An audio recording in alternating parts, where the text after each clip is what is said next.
The Arizona sun beat down mercilessly on the dusty ranch as Thomas McKenna wiped the sweat from his brow.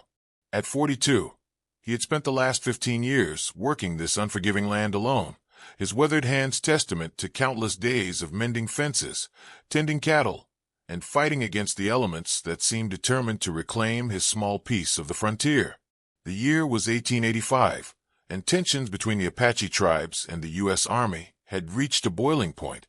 Thomas had heard the stories from neighboring ranchers about raids and conflicts, but he had always minded his own business, keeping to himself in his modest adobe ranch house that sat like a lonely sentinel against the vast desert landscape. As he hammered a loose board on his fence, the sound of approaching hoofbeats made him pause. In the distance, a cloud of dust rose from the desert floor, and Thomas could make out several riders moving fast across the scrubland. His heart quickened as he recognized the blue uniforms of Army cavalry, their horses lathered with sweat as they pursued something or someone. Thomas set down his hammer and shaded his eyes with his hand, watching as the soldiers disappeared behind a rocky outcrop about a mile from his property. The desert fell silent again, save for the whistle of wind through the sagebrush and the distant lowing of his cattle. It was then that he saw her. A young Apache woman, no more than 18 or 19, emerged from behind a boulder near his water well. Her long black hair was disheveled, her traditional dress torn and dusty from running. She moved with the cautious grace of a hunted animal, her dark eyes darting between Thomas and the direction the soldiers had gone. For a moment, they simply stared at each other across the 30 yards that separated them. Thomas could see the exhaustion in her posture, the way her chest rose and fell rapidly from exertion. But there was something else in her eyes, not just fear, but a fierce determination that reminded him of the wild mustangs that sometimes crossed his land. The woman took a tentative step toward his well, her need for water overriding her caution. Thomas watched as she cupped her hands and drank deeply, never taking her eyes off him. When she finished, she straightened and spoke in accented but clear English. "I mean no harm to you or your animals," she said, her voice steady despite the circumstances. "I only need water." Thomas nodded slowly, his mind racing. He knew that harboring an Apache could bring serious consequences from the Army, but looking at this young woman, tired, thirsty, and clearly desperate, he couldn't bring himself to turn her away. "The soldiers," he said quietly. "They're looking for you." She nodded, her jaw set with grim resolve. "They took my people to the reservation 3 days ago. I could not go with them." "Why?" Thomas asked, though he suspected he already knew the answer. The reservations were often overcrowded, disease-ridden places where proud people were forced to abandon their way of life. "My younger brother," she replied, her voice catching slightly. "He is sick, too sick to travel so far. I stayed to care for him, but the soldiers found our hiding place. She paused, composing herself. "He did not make it. Now they hunt me like an animal." Thomas felt a familiar pang in his chest, the same hollow ache that had plagued him since losing his own family to cholera 7 years ago. He understood loss, understood the desperate need to protect those you loved, even when it seemed hopeless. "What's your name?" he asked. "Ayana," she replied. "It means eternal blossom in my language." "Thomas McKenna," he said, extending his hand in a gesture of peace. After a moment's hesitation, she took it. The sound of distant hoofbeats interrupted their introduction. The soldiers were circling back, their search expanding. Thomas made a decision that would change both their lives forever. "Come," he said urgently, leading her toward his ranch house. "They can't see you out here in the open." Inside the modest ranch house, Thomas quickly pulled the curtains closed and gestured for Ayana to sit at his small wooden table. The interior was sparse but clean, a single room that served as kitchen, dining area, and living space, with a small bedroom off to one side. The walls were adobe, keeping the interior cool despite the blazing heat outside. "You need food," Thomas said, noting how thin she looked.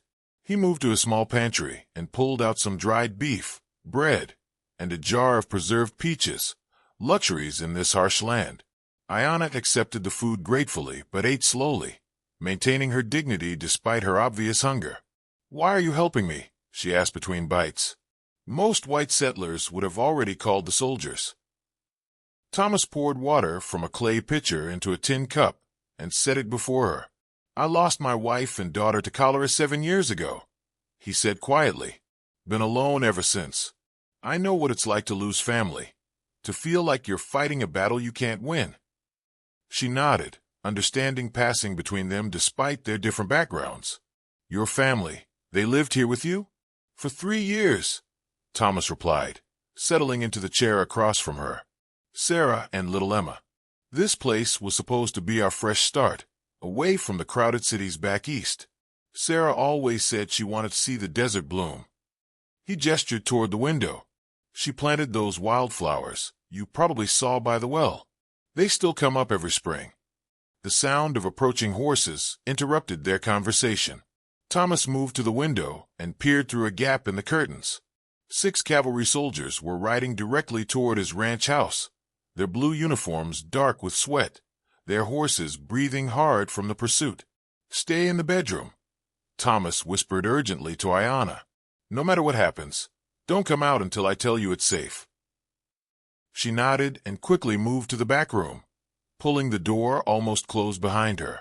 Thomas took a deep breath, composed himself, and stepped out onto his small front porch just as the soldiers arrived. The leader, a sergeant with graying hair and hard eyes, dismounted and approached. "McKenna, isn't it?" he said, his voice carrying the authority of someone used to being obeyed. "I'm Sergeant Reynolds. We're tracking an Apache woman who escaped from a roundup. You seen anyone unusual around here today?" Thomas forced himself to appear calm, leaning against his porch post as if he had all the time in the world. "Can't say I have, Sergeant. Been working on my fence all morning." "Why? What's she done?" "Resisted lawful detention," Reynolds replied curtly. "Her people were being relocated to the San Carlos Reservation for everyone's safety. She ran instead of going peacefully with the others." "San Carlos," Thomas repeated, keeping his voice neutral. He knew the reputation of that reservation: overcrowded, underfunded, and plagued by disease. It was more prison than sanctuary. "That's right," Reynolds said, his eyes scanning the area around the ranch house. "Mind if we take a look around? Track leads this way, and we know she needed water." Thomas's heart pounded, but he kept his expression steady. "Of course, Sergeant. Though I should warn you, I keep a loaded rifle by the door. Old habits from living alone out here." Reynolds nodded, signaling to his men. They began searching around the property, checking the barn, the water well, and the small corral where Thomas kept his horses. 2 soldiers approached the house itself. "We'll need to check inside," Reynolds said. Thomas nodded, stepping aside to let them enter. "Help yourselves. Like I said, haven't seen anyone." The soldiers methodically searched the main room, overturning his simple furniture and checking behind the large water barrel he kept in the corner. Thomas watched with apparent calm, while his heart hammered against his ribs. If they found Ayanna, he could be arrested for harboring a fugitive, or worse. One of the soldiers approached the bedroom door. Thomas held his breath as the man pushed it open and stepped inside. Through the doorway, Thomas could see the soldier looking around the small space, checking under the bed, behind the single dresser, and in the corner where Thomas kept his spare clothes. After what felt like an eternity, the soldier emerged. "Nothing here, Sergeant." Reynolds looked frustrated. "Tracks definitely lead this way," he muttered, studying the ground around the house. "She's got to be somewhere close." "Maybe she doubled back," Thomas suggested. "You know how they are, clever about covering their tracks." The sergeant's cold eyes fixed on Thomas. "You sure you haven't seen anything? Apache woman, young, probably desperate for water and food." "I told you, Sergeant, I've been working alone all day. If she was here, I'd have seen her." Thomas met his gaze steadily. Years of frontier life having taught him not to show weakness to men like Reynolds. After a few more minutes of searching, Reynolds finally mounted his horse. "If you see anything suspicious, McKenna, you send word immediately. We're not going to let any more of them slip through our fingers." "Of course, Sergeant," Thomas replied. As the soldiers rode away, Thomas waited until they were completely out of sight before returning to the house. He found Ayanna sitting on the floor of the bedroom, pressed against the wall behind the door, where the soldier wouldn't have seen her unless he had made a thorough search of every corner. "They're gone," he said softly. She stood slowly, her legs shaking slightly from the tension. "Thank you," she said simply. "You could have turned me in." "No," Thomas replied. "I couldn't have." Over the next 3 days, an unlikely friendship began to form between the lonely rancher and the Apache woman seeking refuge. Thomas had initially planned to help Ayanna rest for a day or two before she continued her journey. But as they spent time together, both found something they had been missing: human connection and understanding. Ayanna proved to be intelligent and resourceful. She helped Thomas with his daily chores, demonstrating knowledge of desert survival that impressed even him. She showed him how to identify edible plants he had never noticed, how to predict weather changes by reading the sky, and how to move more quietly through the brush when checking on his cattle. "Your people," Thomas said one evening as they sat on his porch watching the sunset paint the desert in shades of orange and red. "They've been living in this land for generations." "Long before the white settlers came," Ayanna confirmed. "My grandfather told me stories of when the buffalo were so numerous they covered the plains like a brown carpet, when the rivers ran clean and full, and our people could travel freely across the land that the Great Spirit gave us." Thomas nodded, feeling the weight of history in her words. "It must be hard, seeing everything change so quickly." "Change is part of life," she replied, her voice thoughtful. "But this is not change. This is destruction. They do not want to share the land or learn from us. They want to erase us, to pretend we were never here." Her words stirred something in Thomas's chest, a growing awareness of injustices he had previously accepted without question. Living alone on his ranch, he had focused solely on his own survival and grief. But Ayanna's presence had opened his eyes to struggles far greater than his own. "Tell me about your brother," he said gently. Ayanna's expression softened with sadness and love. "Kiva was only 14, but he was brave like a warrior. When the fever came, he fought it for many days. I used all the medicine I knew, all the healing herbs our grandmother taught me." She paused, collecting herself. "In the end, I could only hold him and sing the songs our mother used to sing." Thomas understood that kind of helpless grief. "I held my daughter the same way when the cholera took her.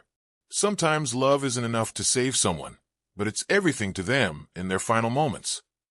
They sat in comfortable silence as the first stars appeared in the darkening sky. The desert night brought a blessed coolness, and somewhere in the distance, a coyote called to its pack.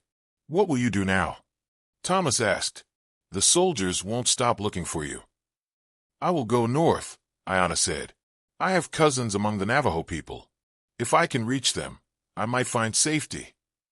"That's a dangerous journey alone," Thomas pointed out. "Hundreds of miles through desert and mountains." "I know," she replied simply. "But what choice do I have? I cannot go to the reservation. I cannot surrender my freedom to live in a place where my people are treated like prisoners." Thomas wrestled with a decision that had been growing in his mind for days. What he was considering would change his life completely, would put him at odds with the law and his own community. But as he looked at this brave young woman who had lost everything yet refused to give up hope, he knew what he had to do. "I could help you," he said quietly. Ayanna turned to look at him, surprise evident in her dark eyes. "Help me how?" "I know this country better than most. I have supplies, horses, knowledge of safe places to camp and find water. I could guide you north, at least part of the way." "You would do this?" she asked, her voice filled with wonder. "You would risk your life, your ranch, everything you have built here?" Thomas thought of his wife Sarah, who had always believed in helping others regardless of the cost. He thought of his daughter Emma, who had never learned to hate or fear people who were different from her. He thought of the emptiness that had consumed him for 7 years, and how Ayanna's presence had reminded him what it felt like to have purpose beyond mere survival. "This ranch was supposed to be a place where my family could build a better life," he said. "After they died, it became a place where I just existed. But helping you, giving you a chance to reach safety and freedom. Maybe that's the better life Sarah always wanted to build. Ayanna reached out and placed her hand on his arm. You are a good man, Thomas McKenna, but I cannot ask you to sacrifice everything for me. You're not asking, Thomas replied. I'm choosing. The next morning, Thomas began preparing for the journey. He selected his 2 strongest horses, packed supplies that would last for weeks, and carefully planned a route that would avoid military patrols and settlements where they might be recognized.